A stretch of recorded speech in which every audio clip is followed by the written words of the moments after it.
Cuento de hadas, autor Stephen King, capítulo 30. Una parada más, la mazmorra, resuelta, estrellas imposibles, el pozo oscuro, Gog Magog, la mordedura. 1. Seguimos un rastro de ratas muertas y heridas hasta el boquete abierto en el revestimiento de madera. Eris ayudó de hecho a entrar a una con solo 3 patas. Luego hizo una mueca y se limpió las manos en la camiseta, cosa que no debió de servirle de mucho, cubierta de mugre y sangre como estaba. Llegamos a la puerta que daba a la escalera de caracol, la cual supuse que podía ser una especie de salida de emergencia para la realeza en caso de incendio. Di un golpecito a Lía en el hombro. «Una parada más antes de ir a por el asesino del vuelo», dije, «en el nivel donde están Malín Profunda y la cámara de tortura. ¿Te parece bien?» Sin protestar, se limitó a dirigirme un gesto de hastío. Tenía aún restos de espuma sanguinolenta en la mejilla. Tendí la mano para limpiársela y esta vez no se apartó. «Gracias, puede que allí haya alguien que nos ayudó». Se dio media vuelta antes de que yo acabara. Fuera del palacio, Woody, Claudia y sus seguidores, a esas alturas quizás se hubieran congregado más y formaran ya un auténtico ejército. Probablemente habían entrado en la ciudad. Si había un cuartel donde dormían los soldados de la noche que quedaban, tal vez la gente gris estuviera eliminándolos ya en ese momento, y bravo por ellos, pero dentro del palacio el tiempo volaba, y no había reloj de sol mágico para hacerlo retroceder. Bajamos por la escalera, bajamos y bajamos, dimos vueltas y más vueltas. Nadie hablaba. La muerte de Ojota era como un peso sobre nuestros hombros, incluso Radar lo sentía. No podía ir a mi lado. El cañón por el que descendíamos era demasiado estrecho para eso, pero caminaba tocándome la pantorrilla con el hocico y mantenía agachas las orejas y la cola. El ambiente era cada vez más frío. El líquen que crecía en los bloques de piedra, colocados allí cientos de años antes, rezumaba agua. No, pensé, más tiempo aún, miles de años quizá. Entonces empecé a percibir un olor, muy tenue. «¡Dioses supremos!», dijo Eris, y se rió. En su risa no se advertía la menor alegría. «Gira la rueda y aquí estamos, otra vez en el punto de partida». Durante el descenso habíamos pasado por delante de varias puertas más, unas grandes, otras menores. Lía se detuvo ante una pequeña, señaló y bajó varios peldaños más para dejarme espacio. Probé a abrir. La puerta cedió. Casi tuve que doblarme por la cintura para cruzarla. Me encontré con otra cocina, poco más que un armario en comparación con la que habíamos visto al entrar. En esa no había horno. Contaba solo con un fogón y una parrilla larga y baja que seguramente funcionaba con gas, pero estaba apagada. Encima vi una ristra de salchichas, carbonizadas. Jaya emitió un sonido entre tos y arcada. Supongo que se acordó de todas las comidas que habíamos tomado en nuestras celdas, sobre todo las anteriores al recreo y la primera eliminatoria de la justa. Yo había leído sobre el trastorno de estrés postraumático, pero leer sobre algo y entenderlo son cosas muy distintas. En un estante junto a la parrilla había una taza de hojalata como las que teníamos en las celdas, solo que esa no tenía orificio en la base para tapar con el dedo. Contenía cerillas de azufre como las que me había dado Pursey. La tomé y como no llevaba bolsillos, me coloqué el 45 bajo el cinturón tachonado y encajé la taza con las cerillas en la pistolera. Lía nos guió hasta la puerta y tras asomarse nos indicó que la siguiéramos, haciendo girar los dedos como antes. Rápido, rápido. Me pregunté cuánto tiempo había pasado. Aún era de día sin duda, pero Eso que más daba si Bella y Arabella se besaban en la otra punta del mundo. Supuse que el asesino del vuelo ya estaba en el pozo oscuro esperando a que se abriera para intentar cerrar otro trato con el ser que lo habitaba. O bien, porque no veía las atrocidades que eso podía comportar, o bien porque le traían sin cuidado. Pensé que esto último era lo más probable. Elden de Galien, Elden, el asesino del vuelo. Un duende fofo y codicioso, de rostro verde, que aguardaba la ocasión de invocar la presencia de algo del otro mundo en este, y después quizá en el mío. Me planteé decirle a Lía que prescindiera de llevarnos a la cámara de tortura. Tal vez Percival, ni siquiera estuviera allí, o tal vez hubiera muerto. Estaba claro que detener al asesino del vuelo era más importante. Eris me tocó el hombro. Príncipe Charlie, ¿estás seguro de esto? ¿Es prudente? No, no lo era. Solo que sin Percival, un hombre con la enfermedad gris en una fase tan avanzada que apenas podía hablar, ninguno de nosotros habría estado allí. Vamos, dije en tono cortante. Eris se llevó la palma de la mano a la frente y no añadió nada más. 2.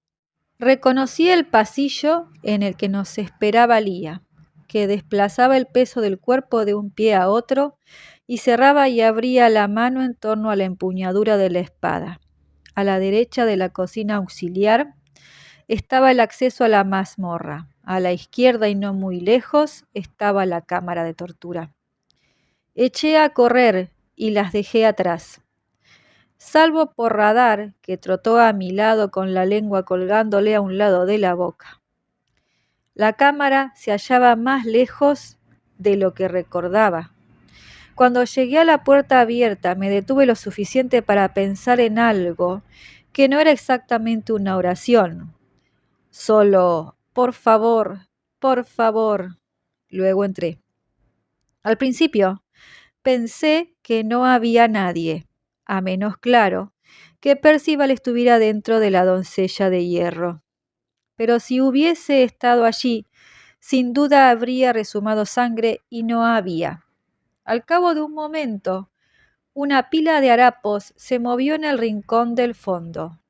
Levantó la cabeza, me vio e intentó sonreír con lo que le quedaba de boca. ¡Pursey! Grité y corrí hacia él. ¡Percival! Intentó dirigirme un saludo como buenamente pudo. Kia, soy yo quien debe saludarte a ti. ¿Puedes tenerte en pie? Con mi ayuda consiguió levantarse. Pensé que se había envuelto una mano con un jirón sucio del blusón que llevaba, pero cuando me fijé mejor vi que en realidad llevaba la tira de tela alrededor de la muñeca y firmemente atada para restañar la hemorragia. En las piedras donde antes yacía advertí una mancha oscura y endurecida. Había perdido la mano. Algún cabrón se la había cercenado. Llegó el resto. Haya y Eri se quedaron en el umbral de la puerta, pero Lía entró. Percival la vio y se llevó a la frente la mano que le quedaba. Se echó a llorar. Insea era lo más parecido a princesa que podía articular. Intentó hacer una genuflexión y se habría caído si yo no lo hubiese sujetado. Estaba sucio, ensangrentado y desfigurado, pero Lía le rodeó el cuello con los brazos y lo estrechó contra sí. Aunque solo hubiera sido por eso, la habría querido. ¿Puedes andar?, le pregunté. Si vas despacio y descansas de vez en cuando, ¿puedes? Porque tenemos prisa. Una prisa extrema, asintió. ¿Y puedes encontrar la salida? Volvió a asentir. Haya, dije, aquí es donde te separas de nosotros. Percival te guiará. Ve con él. Déjalo descansar cuando lo necesite. Pero yo quiero... Me da igual lo que quieras. Esto es lo que necesito que hagas. Sácalo de este agujero. A estas alturas habrá más gente fuera. Más nos vale, pensé. Llévalo con Claudia o Woody y consíguele atención médica. Atención médica no es lo que dije, pero Jaya asintió. Abracé a Percival como había hecho Lía. Gracias, amigo mío. Si esto sale bien, deberían hacerte una estatua. Quizá con mariposas posadas en los brazos extendidos, pensé, y me dirigí hacia la puerta. Lía ya me esperaba allí. Jaya lo rodeó con el brazo. Estaré a tu lado paso a paso, Pursey. Solo tienes que indicarme el camino. Príncipe, dijo Percival, y me volví. Se esforzó al máximo en hablar con claridad. Esino huelo, señaló la puerta. Os adro, irpia, erpia. A continuación, señaló a Lía. Ea ose mino, señaló hacia arriba. Ela y araela, onto, onto. Miré a Lía. ¿Lo has entendido? Asintió con la cabeza. Estaba blanca como el papel. La llaga por la que se alimentaba destacaba como una mancha de nacimiento. Me volví hacia Eris. ¿Y tú? Asesino del vuelo, dijo ella. Otros 4. Y la pécora o quizá la víbora, en cualquier caso creo que se refiere a Petra, esa zorra del lunar en la cara que estaba junto a él en el palco. Dice que la princesa conoce el camino y algo sobre Vela y Arabella. Se besarán pronto, dijo Jaya, y Percival asintió. Cuida de él, Jaya, sácalo de aquí.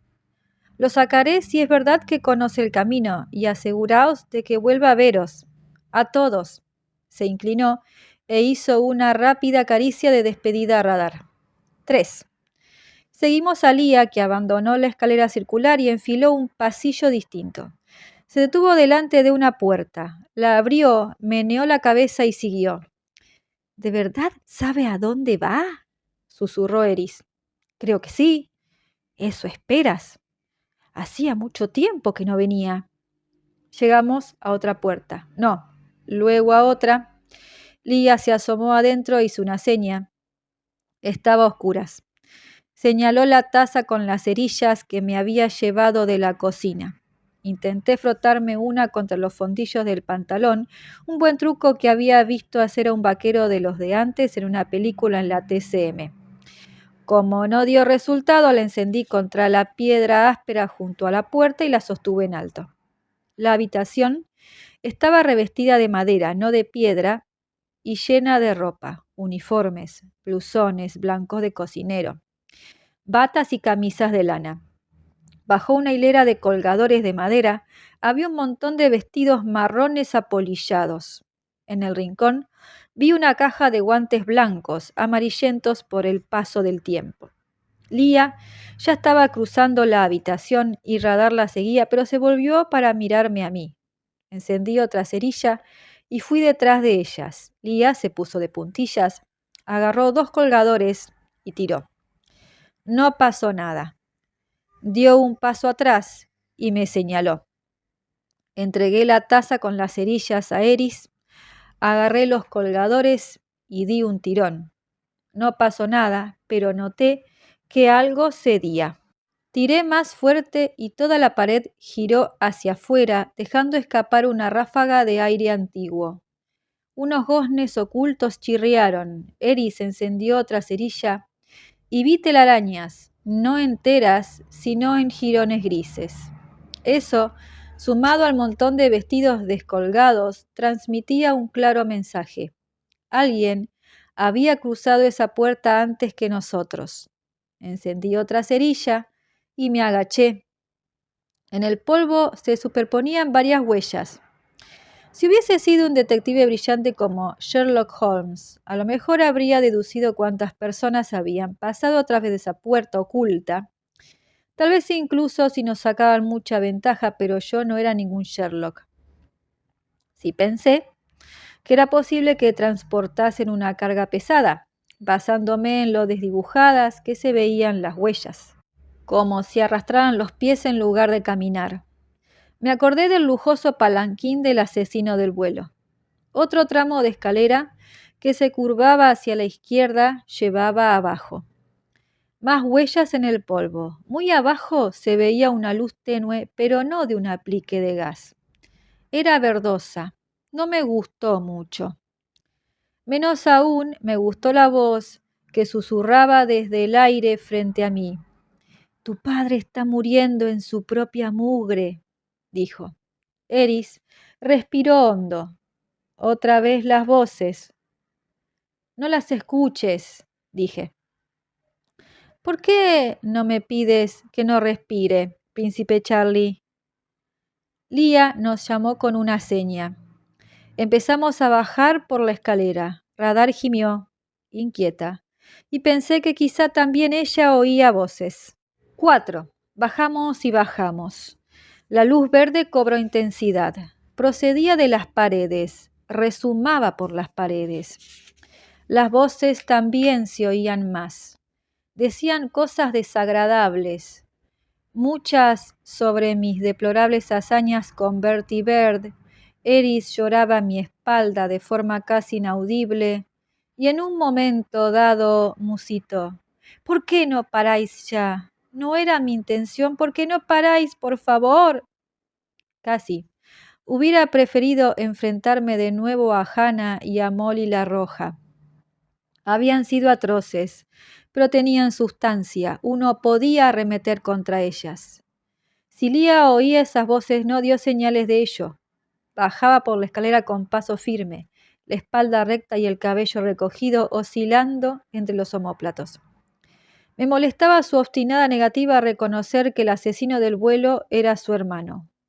¿Acaso no había oído a sus compinches gritar su nombre en la justa? Pero me gustaba su valor. Me gustaba ella. Cuando terminaron los peldaños en un arco cubierto de musgo y telarañas rasgadas, debíamos de estar al menos 150 metros por debajo de Malín Profunda, quizá más. Las voces se desvanecieron. Dieron paso a un zumbido tétrico que parecía proceder de las paredes de piedra húmedas o de la luz verde, que allí era mucho más intensa. Era una luz viva, y ese zumbido era su voz. Nos acercábamos a un gran poder, y si alguna vez había dudado de la existencia del mal como fuerza real, como algo independiente de aquello que moraba en los corazones y las almas de los hombres y las mujeres mortales, en ese momento dejé de dudarlo. Estábamos solo en la periferia del ser que generaba esa fuerza, pero cada paso que dábamos nos acercaba a ella. Tendí la mano para tocar el hombro de Lía. Aunque dio un respingo, enseguida se relajó al ver que era yo. Tenía los ojos muy abiertos y oscuros. Al mirar su cara en lugar de su resuelta espalda, me di cuenta de que estaba tan aterrorizada como nosotros. Quizá más, porque ella sabía más. ¿Veníais aquí? Susurré. ¿Elden y tú veníais aquí de niños? Asintió. Tendió la mano y agarró el aire. ¿Os tomabas de la mano? Asintió. Sí. Me los imaginé de la mano, corriendo por todas partes, pero no, en eso me equivocaba. Seguramente no corrían. Lía podía correr, Elden era zompo. Ella debía de caminar a su lado por más que deseara echar a correr hacia lo siguiente, la siguiente sorpresa, el siguiente lugar secreto, porque quería a su hermano. ¿Él usaba bastón? Lía levantó las manos y formó una V con los dedos. 2 bastones, pues, juntos a todas partes excepto a un sitio.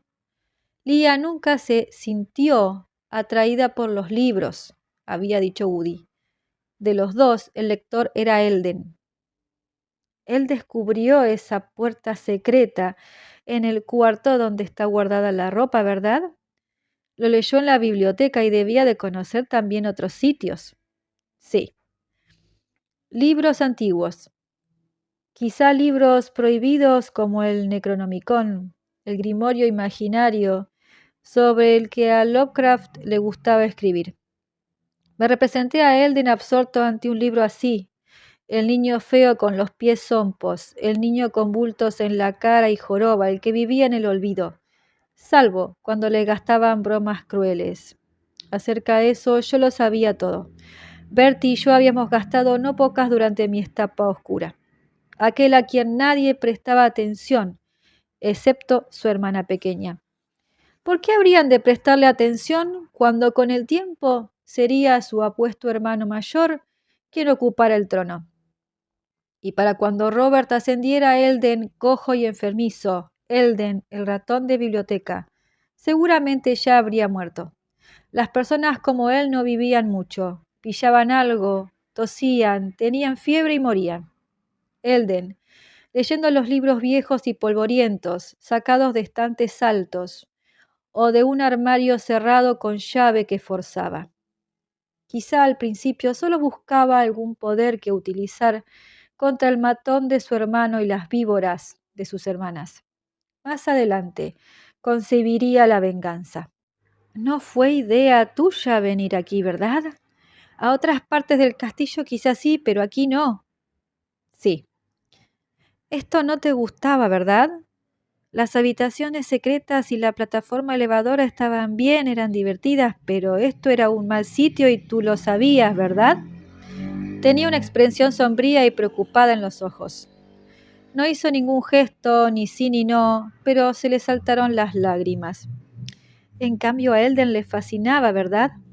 Lía se dio media vuelta y repitiendo el movimiento rotatorio con la mano, con el que decía vamos, reanudó la marcha, con la espalda recta, resuelta.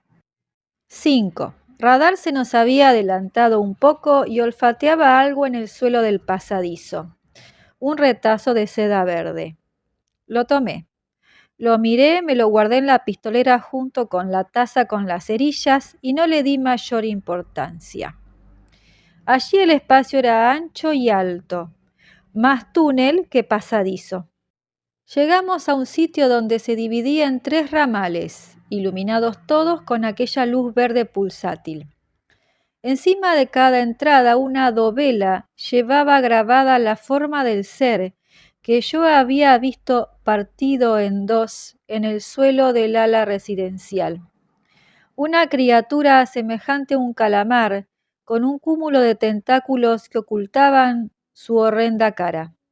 Las monarcas eran una bendición, aquel ser era una blasfemia.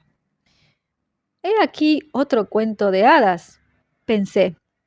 Uno no dirigido a niños, sino a adultos. Sin lobo grande y malo, sin gigante, sin Rumpelstiltskin.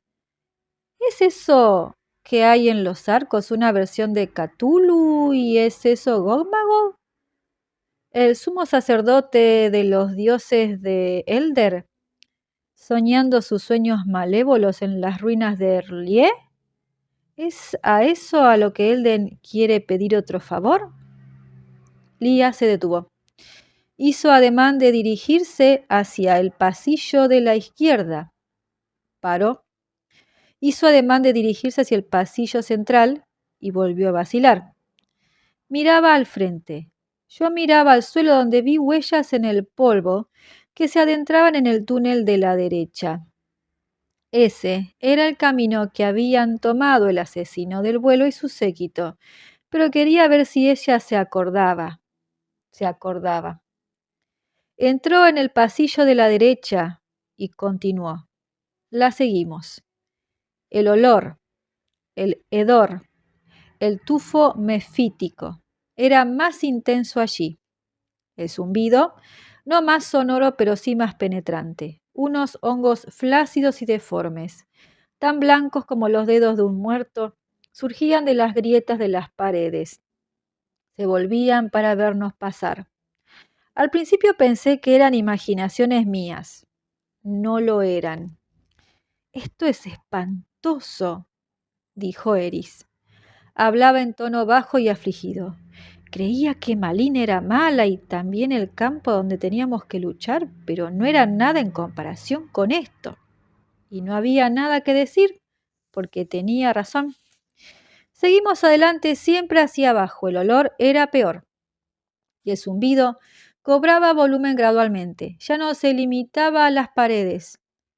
Lo notaba en el centro del cerebro donde no aparecía un sonido, sino una luz negra. Ignoraba dónde nos hallamos en relación con el mundo exterior, pero sin duda habíamos ido más allá de los jardines del palacio, mucho más allá. Las huellas fueron desdibujándose y al final desaparecieron. A esa profundidad no había polvo ni colgaban telarañas. Incluso las arañas habían abandonado ese lugar dejado de la mano de Dios.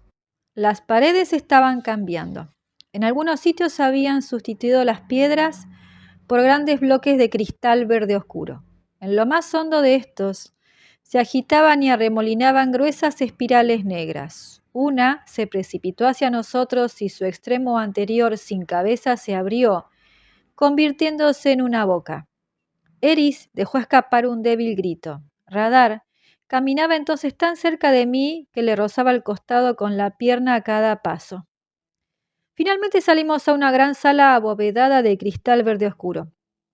Las espirales negras se hallaban por todas partes dentro de las paredes, entrando y saliendo como flechas de extrañas figuras labradas que cambiaban de forma al mirarlas. Se curvaban y trenzaban, creaban siluetas, rostros. No mires esas cosas, dije a Eris. Supuse que Elías ya lo sabía, se había recordado cómo llegar hasta allí.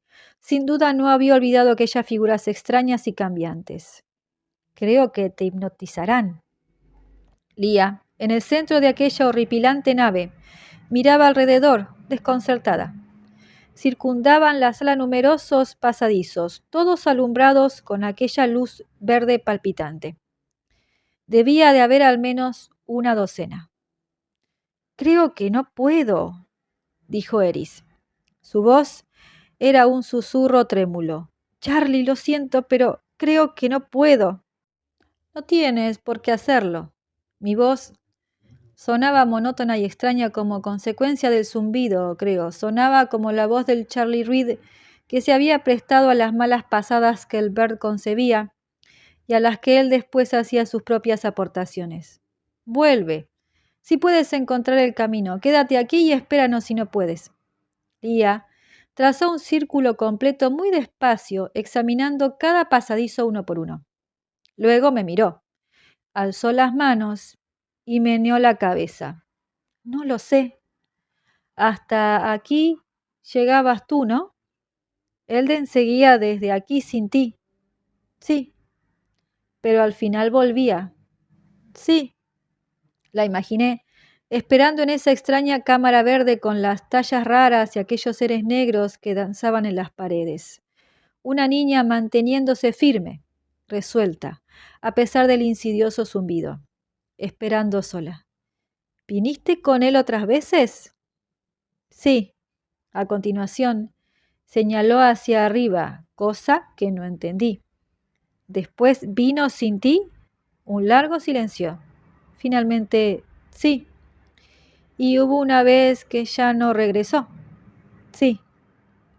No fuiste a por él, ¿verdad? Quizás llegaste hasta aquí, pero no más allá, no te atreviste. Se tapó la cara.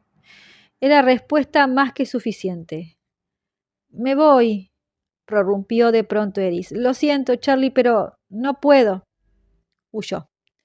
Radar fue con ella hasta la entrada de la que habíamos salido, y si se hubiera ido con Eris, no la habría llamado.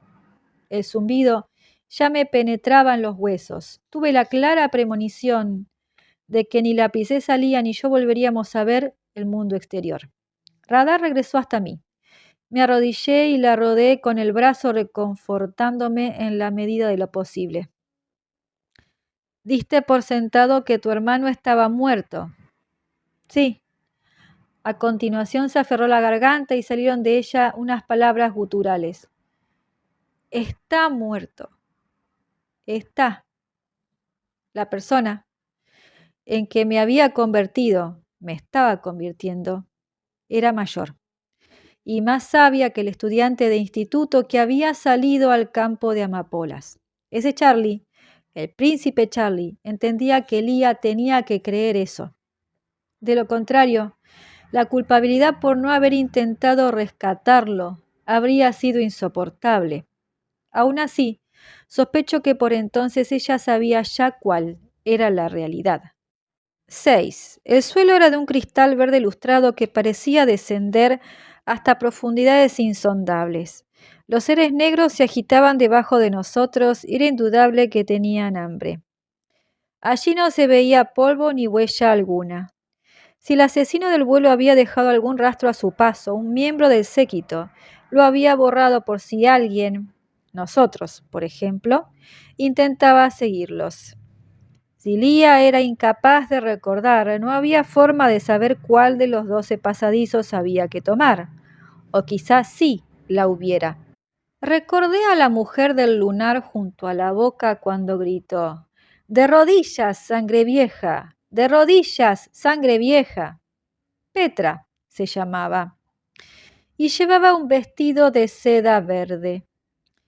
Tomé el retazo de tela que había encontrado y lo acerqué a Radar, que lo olfateó sin mucho interés. El zumbido y las formas negras de los bloques de cristal también la afectaban. Pero Radar era lo único con lo que contaba, con lo que contábamos. ¿Por cuál?, pregunté y señalé los túneles. Radar se limitó a mirarme sin moverse, y caí en la cuenta de que el espeluznante ambiente de aquel lugar me había vuelto tonto. Radar entendía ciertas órdenes, pero por cuál no era una de ellas. Acerqué de nuevo el retazo del vestido a su nariz. «Busca, Radar, busca». Esta vez bajó la nariz al suelo. Una de aquellas formas negras pareció saltar contra ella y retroceder, pero Radar, mi buena perra, mi perra valiente, bajó de nuevo la nariz. Fue hacia uno de los túneles, volvió sobre sus pasos y fue al siguiente por la derecha.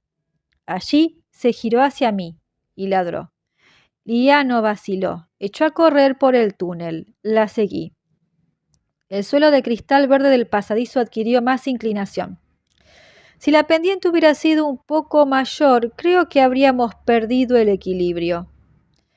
Lía aumentó su ventaja. Era de pies ligeros. Yo era el patoso al que solo se le permitía jugar en primera base. «¡Lía, espera!». Pero ella no esperó. Corrí tan deprisa como pude en aquel túnel empinado. Radar más cerca del suelo y con 4 patas en lugar de 2 lo tenía más fácil. El zumbido empezó a desvanecerse como si en algún lugar una mano estuviera bajando el volumen de un amplificador gigantesco. Eso supuso un alivio. El resplandor verde de las paredes se atenuó también.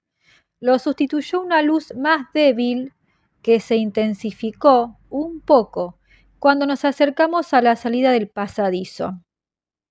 Lo que vi allí, incluso después de todo lo que había experimentado ya, era casi imposible de creer. La mente se rebeló contra la información que le transmitían los ojos. La sala de los numerosos pasadizos era enorme, pero aquella cámara subterránea era mucho mayor. ¿Y cómo podía ser una cámara si en lo alto se veía un cielo nocturno salpicado de titilantes estrellas amarillentas? De ahí procedía la luz. «Esto no puede ser», pensé, y acto seguido comprendí que sí podía ser. ¿Acaso no había salido ya a otro mundo después de descender por una escalera? Había salido al mundo de Empis, y ahí había un tercer mundo. Otra escalera circundaba un espacio colosal que había sido abierto en la roca maciza. Lía descendía por ella a toda velocidad.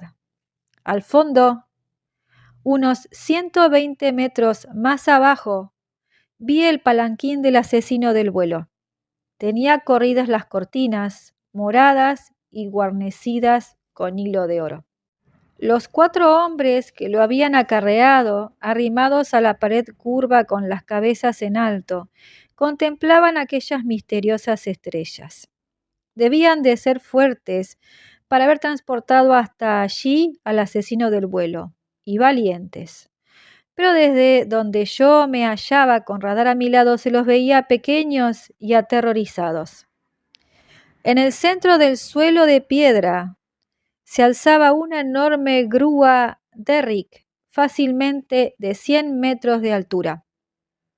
No era como las que había visto en las obras de mi pueblo, sino que parecía de madera y presentaba una extraña similitud con un patíbulo. El mástil articulado y el aguilón formaban un triángulo perfecto. El gancho de carga no estaba acoplado a la tapa que me había imaginado cuando pensaba en el pozo oscuro, sino a un gigantesco escotillón con bisagras que palpitaba con una nauseabunda luz verde. De pie cerca de ella, con su túnica morada semejante a un caftán y la corona de oro de los Galien absurdamente ladeada sobre el cabello blanco alborotado, estaba el asesino del vuelo. ¡Guía! Grité. ¡Espera! No dio ninguna muestra de oírme. Podría haber sido tan sorda como Claudia. Bajando por ese último tramo de escalera circular, corría bajo la luz mortecina de unas estrellas horripilantes que brillaban desde otro universo. Corrí detrás de ella, al tiempo que desenfundaba el revólver del señor Bowditch. 7. Los porteadores del palanquín empezaron a subir por la escalera para recibirla. Ella se plantó con las piernas separadas en posición de combate y desenvainó la espada. Radar ladraba enloquecida por el terror que le inspiraba aquel lugar escalofriante del que yo daba por hecho que nunca saldríamos, o porque entendía que esos hombres representaban una amenaza para Lía. Tal vez por lo uno y por lo otro. El asesino del vuelo alzó la vista y se le cayó la corona de la cabeza. La recogió, pero lo que salió de debajo de la túnica morada no era un brazo. No vi qué era, o no quise verlo, y en ese momento me dio igual. Tenía que llegar hasta Lía si podía, pero ya me daba cuenta de que no llegaría a tiempo para salvarla de los porteadores del asesino del vuelo. Estaban muy cerca, a una distancia excesiva para el alcance del revólver, y ella se encontraba en medio. Se afianzó el puño de la espada contra el abdomen. Oí que gritaba algo el hombre que iba en primera posición. Agitaba los brazos al tiempo que ascendía, seguido por los otros 3. Distinguí Kia, Kia, pero nada más. Ella no necesitó atacar. Él, llevado por el pánico, se abalanzó sobre la espada sin aflojar la marcha. La hoja se le clavó hasta la empuñadura y asomó por el otro lado de su cuerpo en medio de una salpicadura de sangre. Se ladeó hacia el vacío. Ella intentó arrancar la espada, pero no pudo. La elección era sencilla y cruda: soltarla y vivir, o aferrarse a ella y caer junto con el hombre. La soltó. El hombre se precipitó desde donde Lía lo había traspasado a unos 30 metros de altura y fue a dar no muy lejos del palanquín que había contribuido a transportar. Tal vez le hubieran prometido oro, mujeres o una finca en el campo, o las 3 cosas. Lo que obtuvo fue la muerte. Los otros 3 siguieron adelante. Yo aceleré, indiferente a la posibilidad muy real de tropezar, quizá con la perra, y sufrir una caída mortal. Vi que por más que corriese no llegaría a tiempo. Ellos la alcanzarían antes y Lía ya solo contaba con la daga para defenderse. La desenfundó y arrimó la espalda a la pared, dispuesta a luchar a muerte. Solo que no hubo ni lucha ni muerte. Posiblemente ni siquiera el hombre al que había matado tuviera intención de entablar combate. Kia, Kia, era lo que había gritado antes de que lo traspasara la espada. Esos individuos habían soportado ya más que suficiente. Lo único que querían era salir de allí a toda prisa. Pasaron corriendo por su lado, sin mirarla. «¡Volved!», exclamó Elden. «¡Volved, cobardes! Vuestro rey os lo ordena». Sin prestar atención, subieron por los peldaños de piedra de 2 en 2 y de 3 en 3. Agarré a Radar por el collar y la sujeté contra mí. Los 2 primeros porteadores pasaron de largo, pero el tercero tropezó con Radar, que ya estaba harta.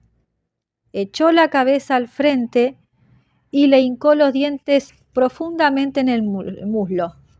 El hombre agitó los brazos en un esfuerzo para recuperar el equilibrio, luego cayó al pozo, y su último grito decreciente se interrumpió cuando chocó contra el fondo. Reanudé el descenso. Lía no se había movido. Contemplaba aquella figura grotesca bajo la túnica morada en continua agitación, tratando de distinguir sus facciones a la luz tenue de las estrellas que brillaban en aquel abismo demencial. Casi había llegado hasta ella cuando empezó a aumentar la intensidad de la luz, pero no la de las estrellas. Volvió a oírse el zumbido, solo que entonces era más grave, no un sino un «ah», el sonido de algún ser extraño, colosal e incognoscible.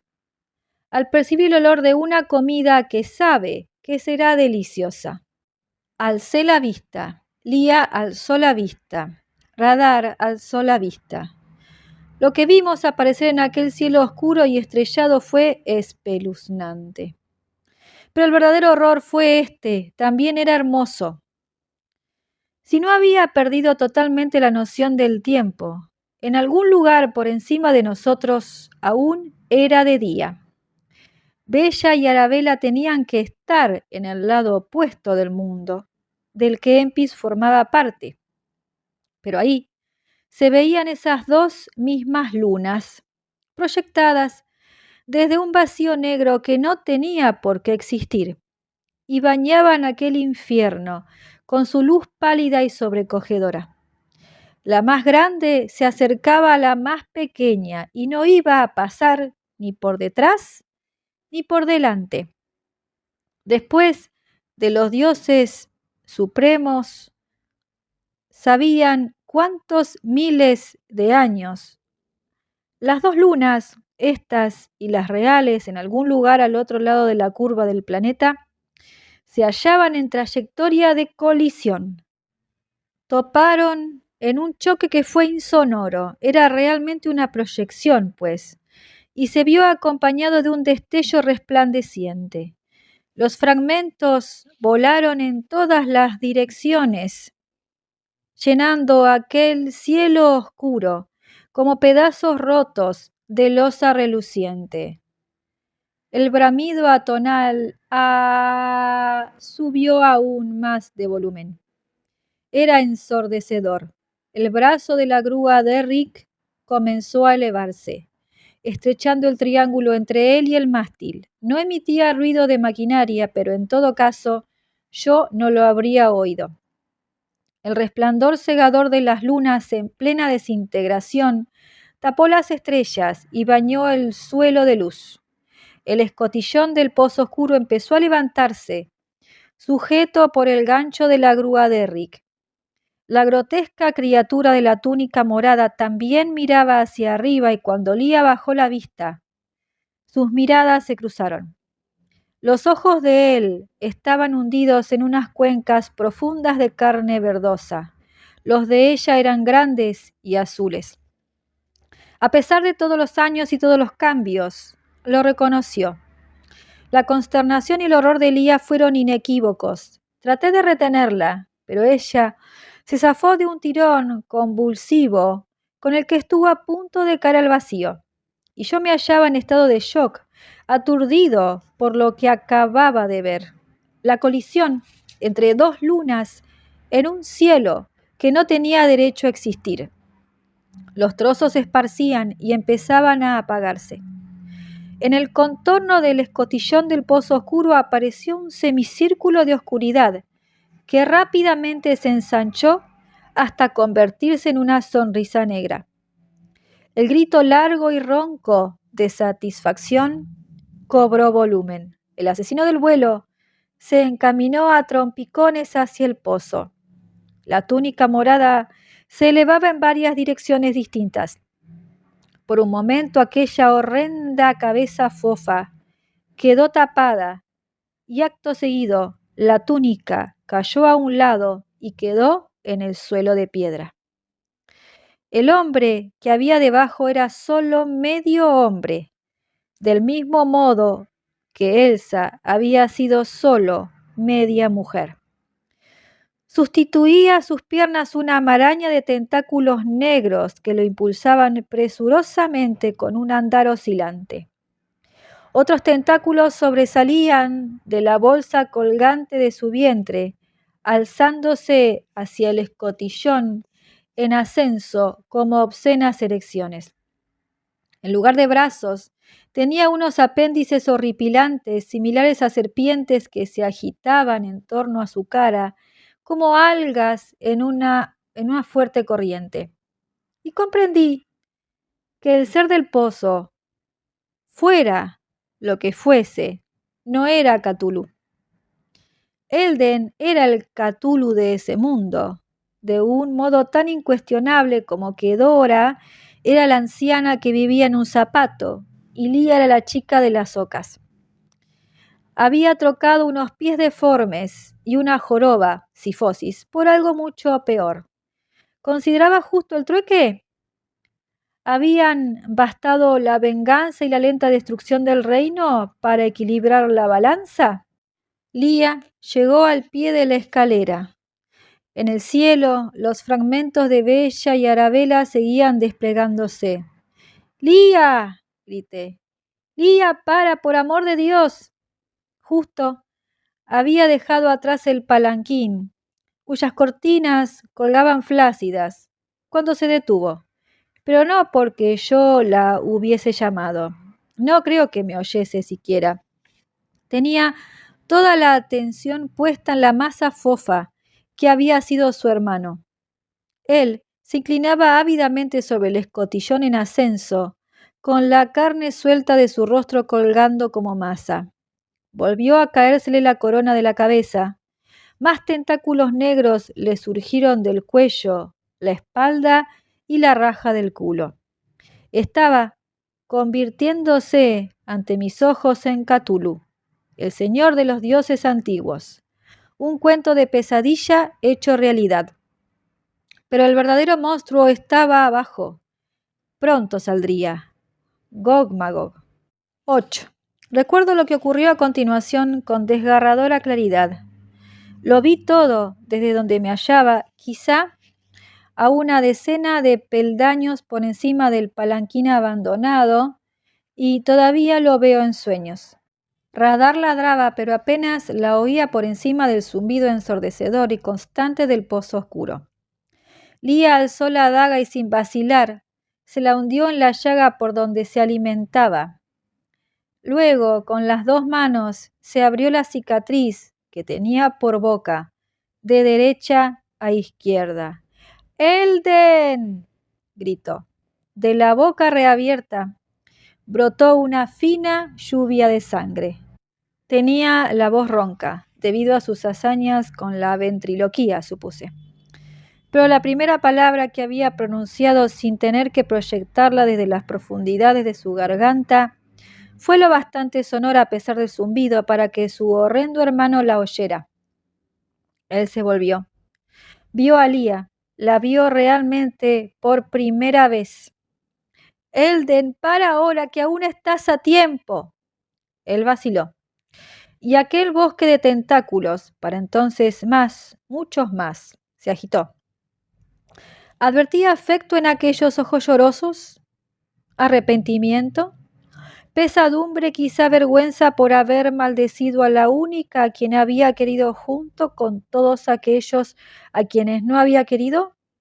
¿O solo la necesidad de conservar lo que se le escabullía entre los dedos tras un reinado que había sido demasiado corto? Aunque no es esa la impresión que todos tenemos cuando llega el final. Yo no lo sabía. Bajé corriendo esos últimos peldaños y dejé atrás el palanquín. No tenía plan alguno, no me movía más que la necesidad de apartarla antes que saliera el ser que había allí abajo. Me acordé de la cucaracha gigante que había escapado hasta el cobertizo del señor Bowditch y de que el señor Bowditch la había matado a tiros, y eso me recordó, por fin, que aún llevaba su arma. Leah se adentró en aquella acumulación de tentáculos, ajena aparentemente al peligro que representaban. Uno de ellos le acarició la mejilla. Elden la miraba aún. ¿Lloraba? Vete, dijo él con voz ronca. Vete mientras puedas, yo no puedo. Uno de aquellos tentáculos rodeó el cuello ensangrentado de Leah. Estaba claro qué era lo que Elden no podía hacer.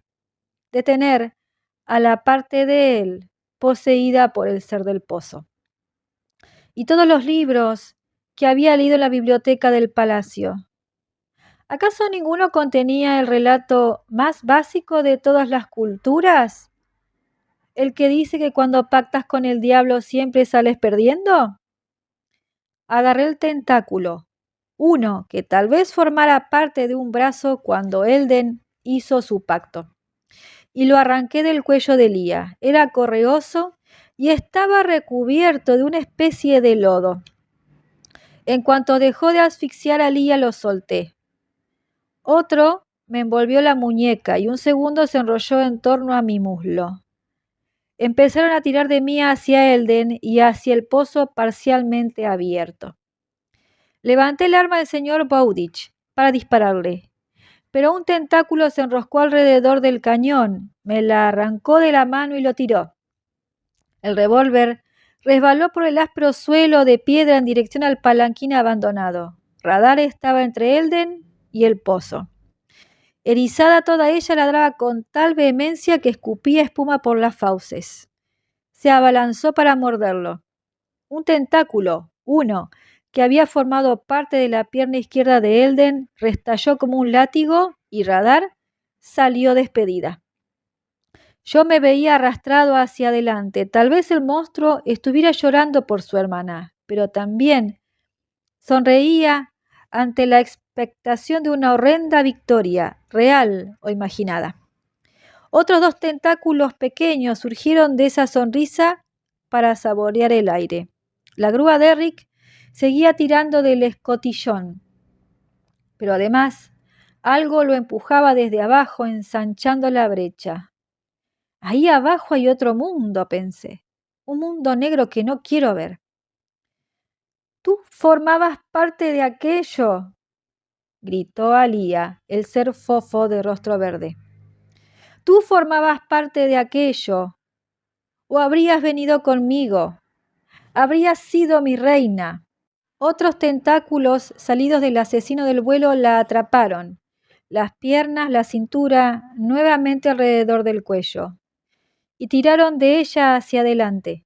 Algo surgió del pozo, una sustancia negra erizada de largas espinas blancas. Cayó al suelo con un ruido húmedo. Era un ala. «Yo soy la reina», exclamó Leah. «Tú no eres mi hermano, él era bueno, tú eres un asesino y un farsante, eres un impostor». Hundió la daga, manchada aún de su propia sangre, en el ojo de su hermano. Los tentáculos se desprendieron de ella. Elden retrocedió, tambaleante. El ala se elevó y se agitó una vez, lanzando una ráfaga de aire nauseabundo contra mi cara. Envolvió a Elden. Las espinas lo traspasaron. Lo arrastró hacia el borde del pozo. Elden, profirió un alarido final antes de que aquel ser le hincara en el pecho sus espinas curvas y lo arrastrara al interior. Pero haber engullido a su títere no le bastó. Una burbuja de carne extraña salió del pozo. Unos enormes ojos dorados nos miraron desde lo que por lo demás no era una cara. Se oyó una fricción, un sonido chirriante y asomó una segunda ala cubierta de espinas. Se agitó a modo exploratorio y me asaltó otra ráfaga de aire pútrido. ¡Retrocede!, gritó Lía. Una lluvia de sangre brotó de su boca recién liberada y desigual. Las gotas cayeron en el ser que emergía y crepitaron.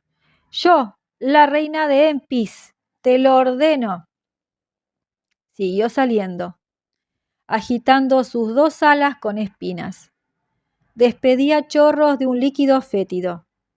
La luz de las lunas hechas añicos había seguido apagándose, y apenas alcancé a ver al ser jorobado y contrahecho que se elevaba, con los costados hinchándose y deshinchándose como un fuelle. La cabeza de Elden desaparecía entre la extraña carne de esa criatura. El rostro muerto, con su expresión final de terror estampada, nos miraba como la cara de un hombre que se hunde en arenas movedizas. Los ladridos de radar se parecían más a chillidos. Creo que aquello tal vez hubiera sido alguna especie de dragón, pero no de los que aparecen en los cuentos de hadas. Era de más allá de mi mundo, también del de Lía. El pozo oscuro se abría a algún otro universo inaccesible a la comprensión humana, y la orden de Lía no sirvió para detenerlo. Salió. Las lunas se habían besado, y pronto aquello estaría en libertad. 9. Lía no repitió la orden. Debió de comprender que era inútil. Se limitó a alargar el cuello para observar cómo surgía aquel ser del pozo. Ya solo se oía radar que ladraba sin parar, pero de algún modo, milagrosamente, heroicamente, se mantenía firme. Cobré conciencia de que iba a morir y sería un alivio. En el supuesto claro de que la vida no prosiguiera sumida en algún zumbido infernal. Una vez que los tres, Lía, Radar y yo, termináramos dentro de aquel extraño ser. Había leído que en momentos como ese toda la vida desfila ante los ojos de uno. Lo que desfiló ante los míos como ilustraciones de un libro cuyas páginas se pasan rápidamente fueron todos los cuentos con los que me había encontrado en Empis. Desde la zapatera y la chica de las ocas hasta las casas de los tres exiliaditos o las hermanas malvadas que nunca habrían llevado a su hermosa hermana menor o a su deforme hermano menor al baile. Aquello crecía y crecía, las alas con espinas se agitaban.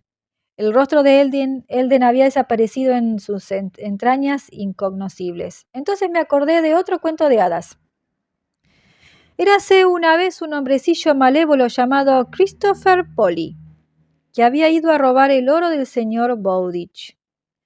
Érase una vez un hombrecillo malvado llamado Peter King, que había torturado al Snab con un puñal.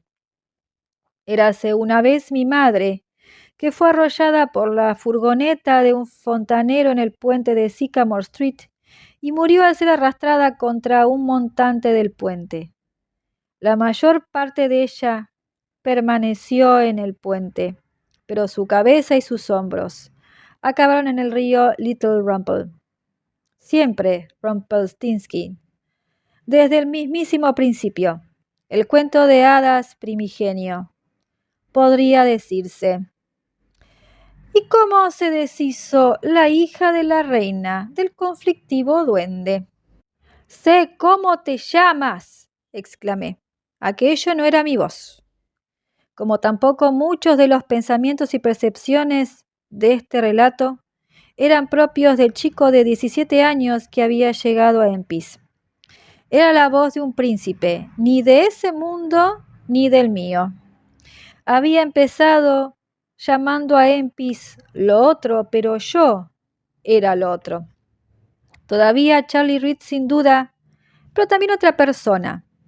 Y la idea de que se me hubiera enviado allí, de que a mi reloj se le hubiese dado cuerda y se lo hubiese puesto en hora muchos años antes, cuando mi madre cruzó aquel puente mordisqueando una alita de pollo, para estar presente en ese preciso momento, era incuestionable. Más tarde, cuando la persona que era yo en ese mundo subterráneo empezara a desvanecerse, dudaría de eso, pero en ese momento, no. Sé cómo te llamas, Gog Magog, y te ordeno que vuelvas a tu guarida. Lanzó un alarido.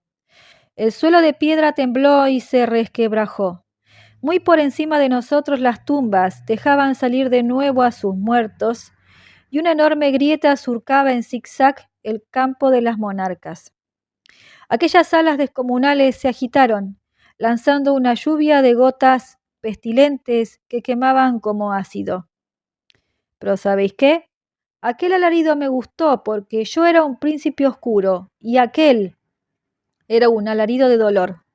Gog Magog, Gog Magog, te llamas Gog Magog. Gritó cada vez que pronuncié su nombre. Esos gritos estaban en el mundo. Estaban también en lo más hondo de mi cabeza, como lo había estado antes el zumbido, amenazando con hacerme estallar el cráneo. Las alas batían con desesperación. Unos ojos grandes me fulminaron con la mirada.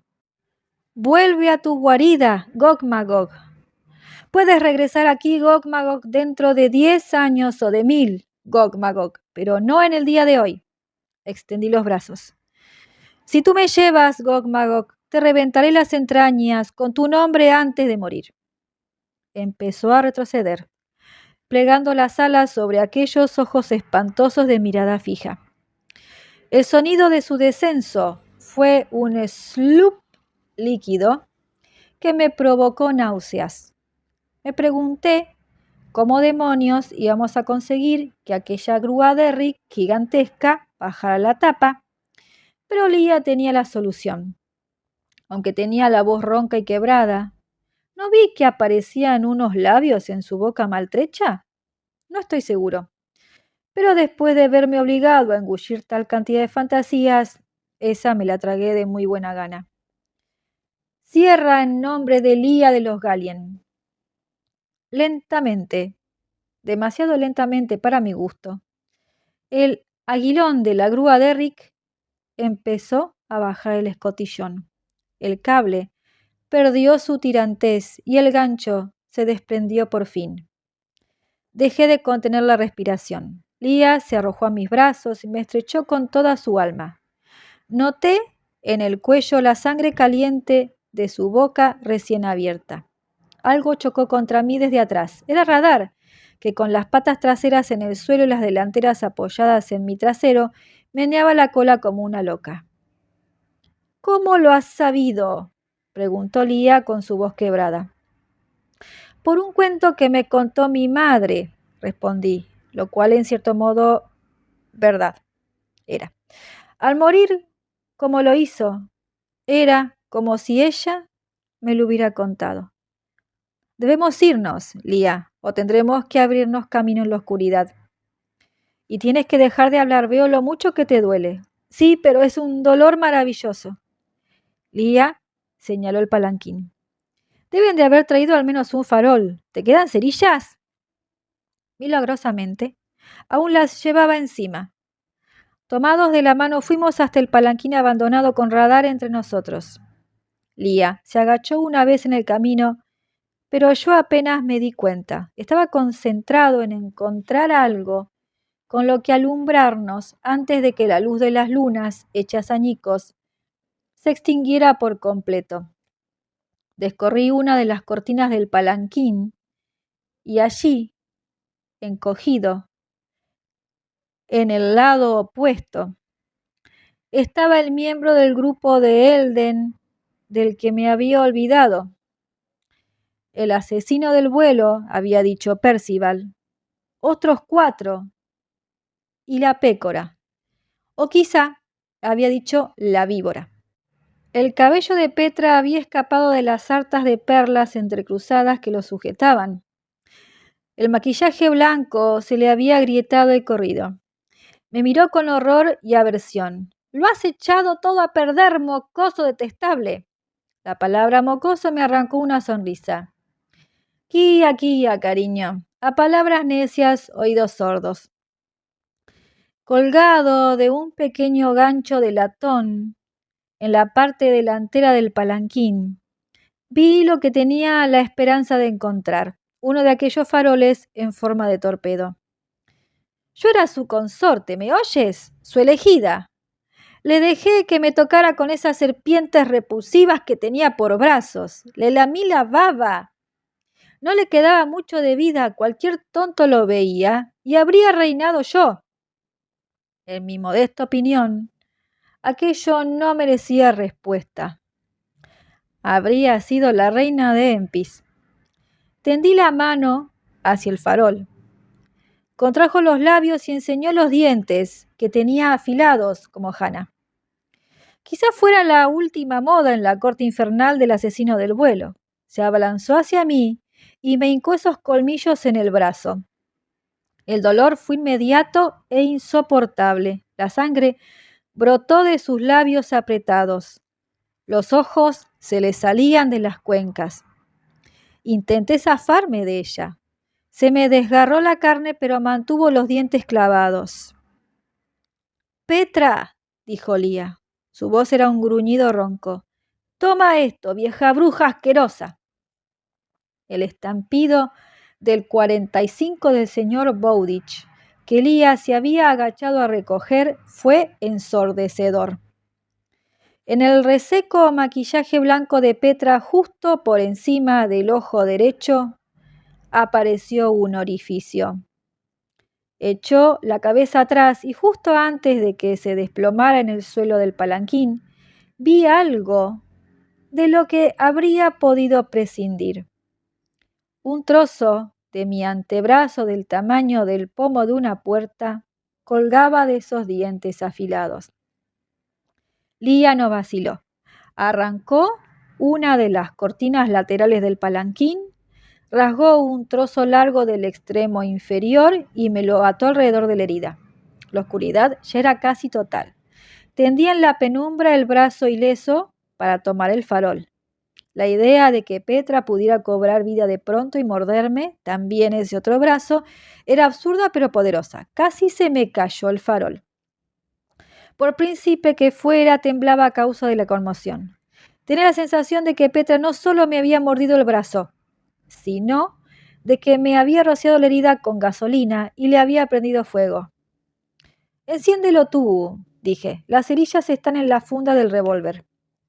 Noté que buscaba a tientas en mi cadera y al cabo de un momento oí la fricción de una de las cerillas de azufre contra el costado del palanquín.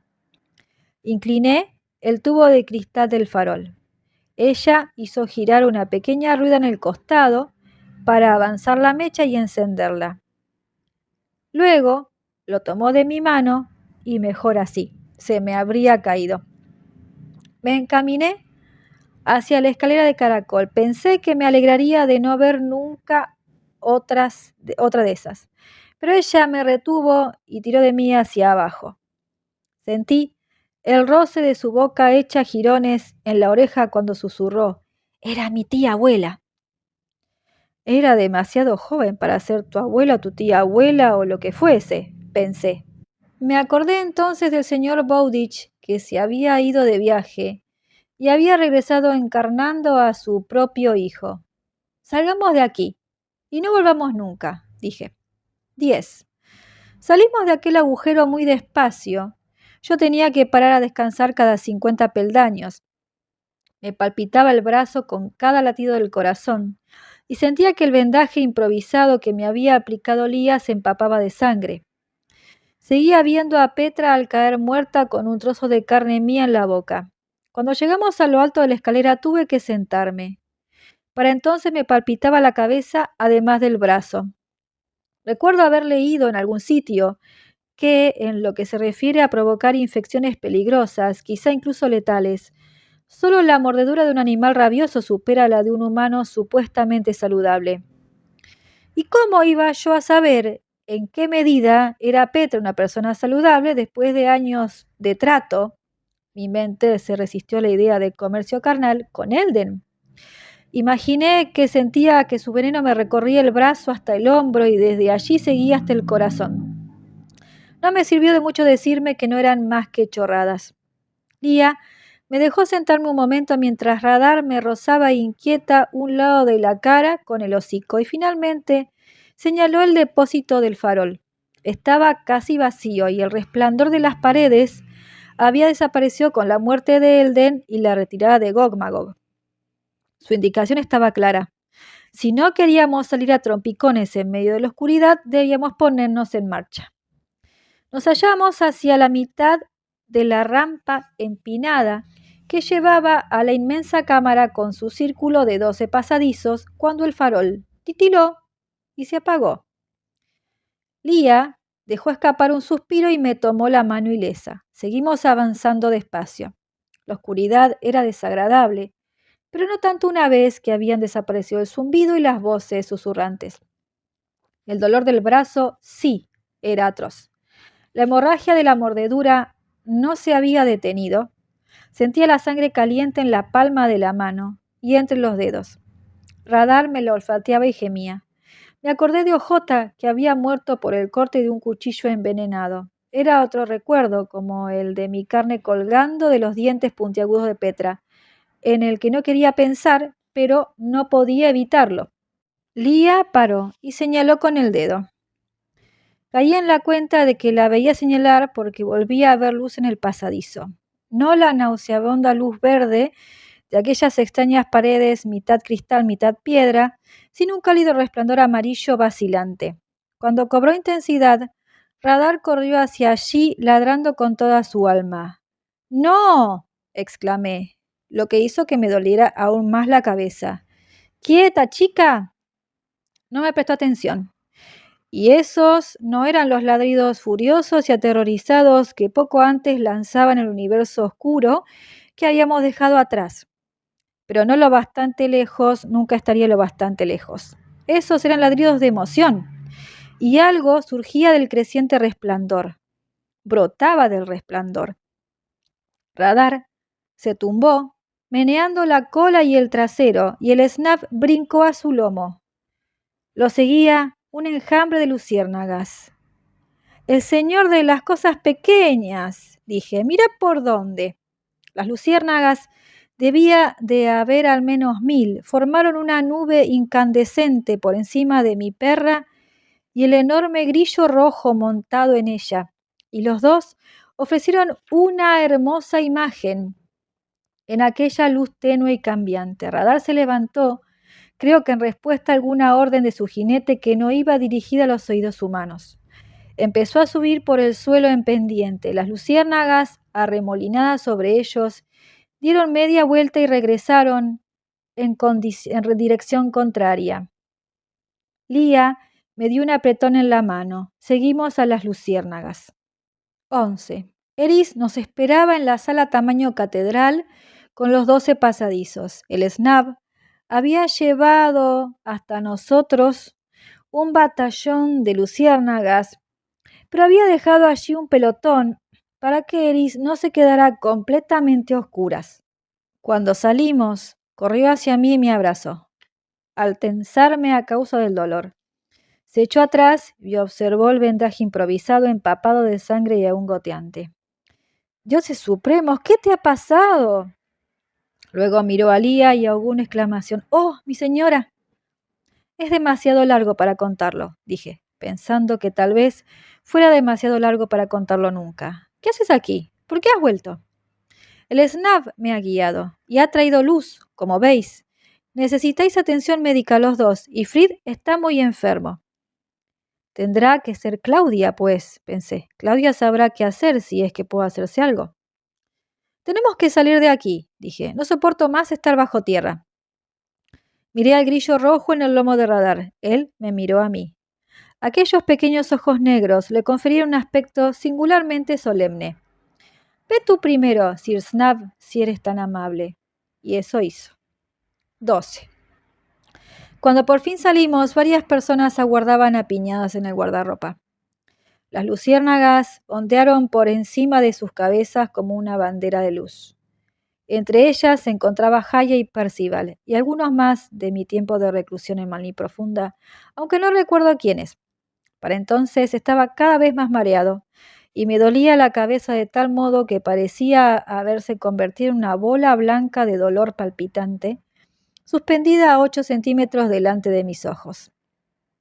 Las dos únicas cosas que recuerdo con claridad son que el Snap ya no viajaba en el lomo de radar y que Percival tenía mejor aspecto. No me explico cómo es posible que notara eso, teniendo en cuenta la bola blanca de dolor frente a mí y los latidos hasta el hueso en el brazo herido, pero así fue. No me cupo la menor duda. Los presentes nos recibieron, arrodillándose al ver a la princesa. Se llevaron la palma de la mano a la frente agachada. En pie, dijo ella muy ronca. Casi.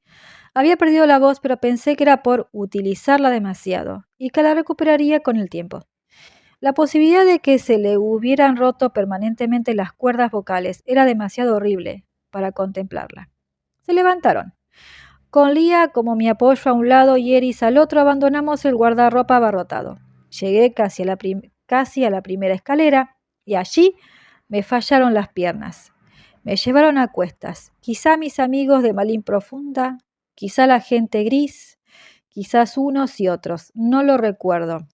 Sí recuerdo que me transportaron a través de la sala de recepciones y que vi al menos a una treintena de hombres y mujeres de rostro gris que ponían orden en el caos dejado por los miembros de la corte del rey Han, que habían optado por ser leales al asesino del vuelo. Me pareció que una de esas personas era Dora, con un paño rojo en torno al cabello y sus magníficas zapatillas de lona amarillas en los pies. Se llevó las manos a la boca y me lanzó un beso con unos dedos que empezaban a parecer dedos otra vez, en lugar de aletas. No está ahí, pensé. Estás delirando, príncipe Charlie. E incluso si está, sus dedos no pueden regenerarse. Esas cosas solo pasan en... ¿Dónde? En fin, en cuentos como este. Alargué el cuello para mirarla de nuevo mientras me llevaban en volandas hasta la sala contigua, una especie de antecámara, y vi el paño de la cabeza de un color vivo y las zapatillas de un color más vivo aún, pero no tuve la seguridad de que fuera Dora. De rodillas y espaldas a mí, frotaba el suelo.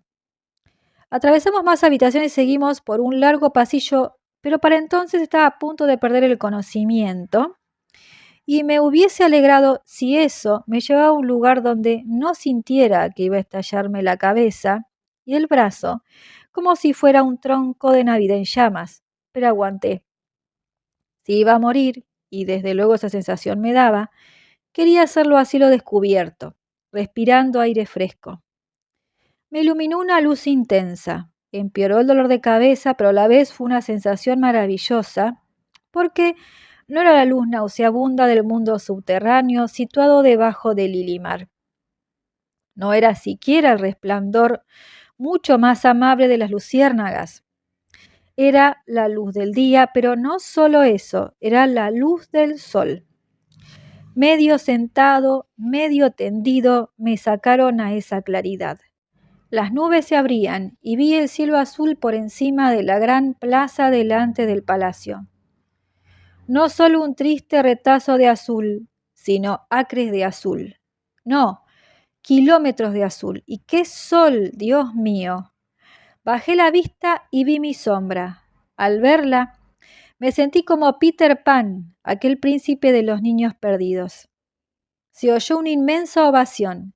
La puerta de la ciudad estaba abierta y la plaza llena de habitantes grises de Empis. Vieron a Lía y se postraron de rodillas con un sonoro murmullo que me puso la carne de gallina. Ella me miraba. Creo que esa mirada decía: me vendría bien un poco de ayuda. Bajadme, dije. Mis porteadores obedecieron y descubrí que me tenía en pie. Todo el dolor seguía presente, pero había algo más. Ya estaba allí cuando había gritado el nombre de Gog Magog en una voz que no era la mía, y estaba también ahí en ese instante.